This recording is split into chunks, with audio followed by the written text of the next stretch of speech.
네, 이번 동영상은 샤페터 군멜 스킴에 대한 동영상입니다.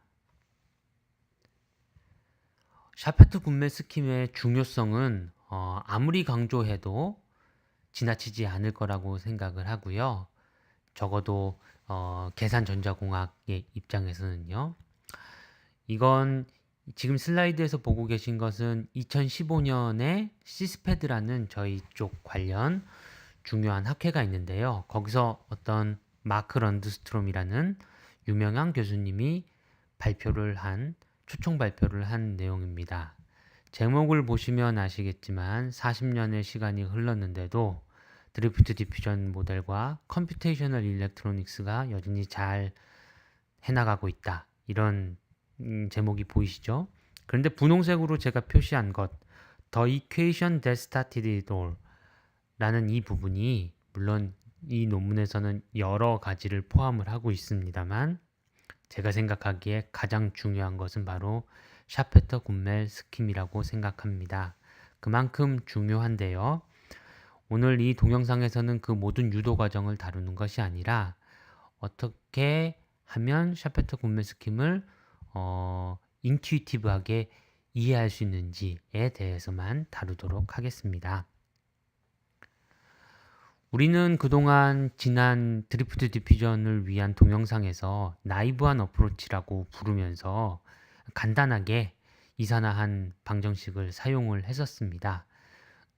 마이너스 q 곱하기 뮤n으로 노멀라이즈가 되었을 때 그 형태는 지금 보고 있는 것과 같이 평균 전자량에다 d5 over dx를 곱하고요. 빼기 서멀 볼티지에 그 다음에 dn over dx를 이렇게 더해 주었습니다. 그런데 이것을 이제 전혀 바꿈 없이 그냥 표기법만 좀 다르게 해보려고 합니다. 이번 슬라이드에서 표기법을 어떻게 바꾸냐면 뮤n 대신에 dn을 사용하고요. 그걸 위해서 전체식을 vt로 나눠 주었고요. 우변에 있었던 델타 x를 좌변으로 곱해서 옮겨줍니다. 그러면 다음과 같이 쓰여지게 되고요. 여기에는 뭐 어떤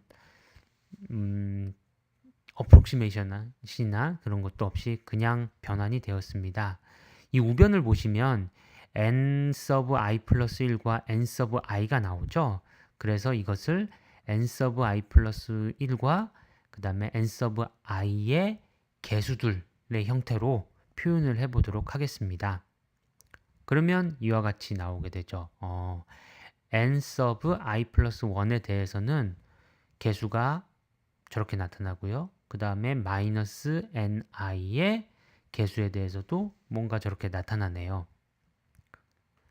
자, 그런데 만약에 포텐셜의 i번째 점과 i 플러스 1번째 점에서의 포텐셜의 차이가 서멀 볼티지의 2배보다 커지는 일이 생기면 어떻게 될까요?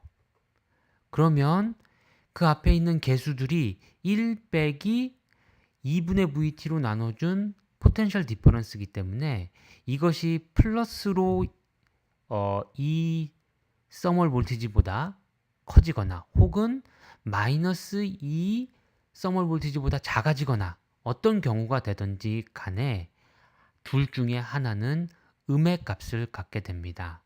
하지만 잘 생각해 보시면 이것은 피지컬하지 않다는 걸 아실 수 있고요. n 서브 i 플러스 1에 대한 개수는 늘 양수여야 되고요. 그 다음에 ni에 대한 개수는 늘 음수여야 되는데 여기서는 음수를 벌써 고려를 해주었기 때문에 저 괄호 안에 들어가게 되는 n 서브 i의 개수는 늘 양수여야 합니다. 그런데 만약에 음수가 나타나는 일이 생긴다면 둘 중 하나가 그러면 물리적이지 않은 것이죠. 여기서부터 문제가 생깁니다.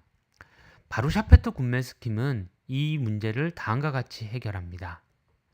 샤페터 군멜 스킴으로 써보면 그 괄호 안에 들어있었던 1 마이너스 델타 파이를 2분의 2 vt로 나눠준 것 이렇게 된 부분이 저 b라는 함수로 바뀌었고요. 두 번째도 역시 b라는 함수로 바뀌었는데 다만 인수가 부호가 바뀌어져 있습니다.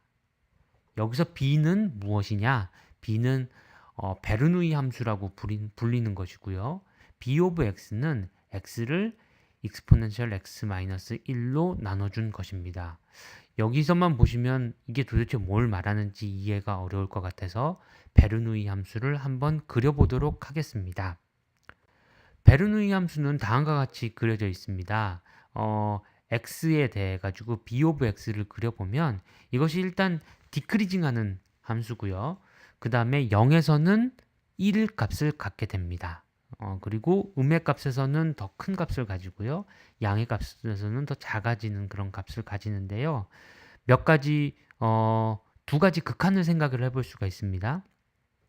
먼저 0 근처에서는 이것은 1 빼기 0.5x의 형태를 따르게 되고요. 그리고 포지티브 x로 가거나 포지티브 무한대로 가거나 네거티브 무한대로 갈 때는 포지티브 무한대로 갈 때는 그냥 익스포넨셜하게 디케이 하게 되고요. 반대로 마이너스로 가게 될 경우에는 마이너스 x로 점근하게 됩니다. 자, 이런 베르누이 함수를 가지고 있으면 어떤 일이 일어나는지 한번 볼까요? 극한을 생각해 볼 수가 있는데요. 만약에 두 점 사이의 포텐셜 디퍼런스가 그다지 크지 않은 경우, 이 경우에는 베르누이 함수는 그저 베르누이 함수는 1 마이너스 0.5x로 근사할 수 있다고 말씀드렸죠. 그러면 이 경우에는 우리가 그 전에 나이브한 방법이라고 생각했었던 그것으로 그냥 돌아가게 됩니다. 결국 일렉트릭 필드가 그다지 크지 않은 경우에 대해서는 우리가 대충 이산화한 방법과 샤페터 분매스금이 똑같은 결과를 주게 되는데요. 반면 만약에 포텐셜의 디퍼런스가 꽤 클 경우 phi i 플러스 1이 더 클 수도 있고 phi i가 더 클 수도 있지만 여기서는 phi i 플러스 1이 phi i보다 큰 경우를 생각을 해보겠습니다. 일반성을 잃지 않죠. 이렇더라도.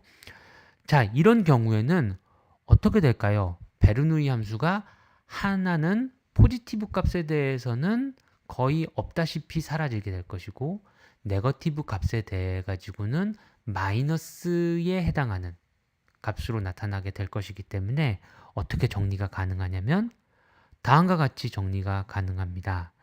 이 식은 이렇게만 쓰면은 뭔지 잘 모르겠지만 한번 다시 써보면 다음과 같이 쓰여질 수가 있고요. i번째와 i 플러스 1번째 사이의 점에서 흐르는 jn의 값이 마이너스 q mu n 그 다음에 n 곱하기 d phi 오버 dx입니다. 마이너스 d phi 오버 dx가 무엇이었냐면 일렉트릭 필드였죠. x방향 일렉트릭 필드였죠. 그래서 결국 이 식은 무엇으로 가게 되냐면 q mu n 그리고 일렉트릭 필드가 되게 됩니다. 결국 이것이 무엇을 뜻하게 될까요? 이것이 뜻하는 바가 바로 드리프트에 의해서 도미넌트한 그런 경우를 잘 나타나게 할 수 있습니다. 자, 샤페터 군매 스킴의 유도 과정에 대해서는 제가 다루지 않았는데요. 여기서 말하고 싶은 것은 이 샤페터 군매 스킴이 어떤 방식으로든지 도입이 되고 나면 이것이 일렉트릭 필드가 상당히 큰 경우와 그 다음에 일렉트릭 필드가 상당히 작은 경우 두 가지 경우를 모두 다 잘 설명할 수 있게 된다라는 것을 말하고 있습니다. 그래서 이것이 보통 우리가 반도체 소자를 시뮬레이션을 하다 보면 문제가 되는 부분들이 일렉트릭 필드가 내부적으로 너무 많이 걸리는 경우, 그러니까 여기서 보기에는 두 번째 극한 부분에서 문제가 생기는데요. 이런 부분에서 아주 좋게 드리프트식으로 잘 돌아갈 수가 있어서 이 부분에서 안정성을 높인다고 할 수 있겠습니다.